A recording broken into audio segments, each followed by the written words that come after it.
കഴിഞ്ഞ ദിവസം ഞാൻ കൊച്ചി പോയെന്ന് പറഞ്ഞില്ലേ. അപ്പോൾ മെട്രോ സ്റ്റേഷനിൽ ചെന്നപ്പോഴത്തേക്ക് അവിടുത്തെ വൻ ക്യൂ കണ്ടപ്പോഴത്തേക്കാണ് എനിക്ക് മനസ്സിലായത് ഇവിടെ പലരും മെട്രോ യൂസ് ചെയ്യുന്നുണ്ടെന്നുണ്ടെങ്കിലും അവിടെ നമുക്ക് ടിക്കറ്റ് ക്യൂവിൽ നിന്നല്ലാതെ ഓൺലൈൻ ത്രൂ ബുക്ക് ചെയ്യാം എന്നുള്ളത് വലിയ അറിവില്ലാന്ന്. അതുകൊണ്ടാട്ടോ ഞാൻ പെട്ടെന്നൊരു വീഡിയോ എടുത്തത്. നമുക്ക് ഒന്നെങ്കിൽ നമുക്ക് ഒട്ടിച്ചിരിക്കുന്ന QR കോഡ് സ്കാൻ ചെയ്ത് മൂവ് ചെയ്യാം. ഗൂഗിളിൽ അതിൻ്റെ number Kochi metro WhatsApp number എന്നിട്ട് ടൈപ്പ് ചെയ്യുകയാണെന്നുണ്ടെങ്കിൽ നമ്പർ കിട്ടും. അപ്പോൾ കിട്ടുന്ന നമ്പറിൽ ഒരു ഹായ് കൊടുത്താൽ നമുക്ക് അതിൽ ഓരോരോ ഓപ്ഷൻസ് വരുന്നതായിരിക്കും.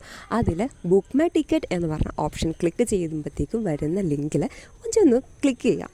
ക്ലിക്ക് ചെയ്യുമ്പോഴത്തേക്ക് നമുക്ക് എങ്ങോട്ടാണോ പോകുന്നത്, മീൻസ് നമുക്കതിൽ എവിടെ നിന്ന് എങ്ങോട്ടത്തേക്കുള്ള ടിക്കറ്റാണോ വേണ്ടത്, അതിൽ എത്ര പേരുണ്ട് എന്നുള്ള കാര്യങ്ങൾ എൻ്റർ ചെയ്ത് കൊടുത്ത് നമുക്ക് ഗൂഗിൾ പേ ത്രൂ ഓർ നമ്മൾ ഏത് UPI ആണോ യൂസ് ചെയ്ത് ആണോ പേയ്മെൻറ്റ് ചെയ്യാൻ ഉദ്ദേശിക്കുന്നത് അത് ത്രൂ നമുക്ക് പേയ്മെൻറ്റ് ചെയ്യാവുന്നതാണ്.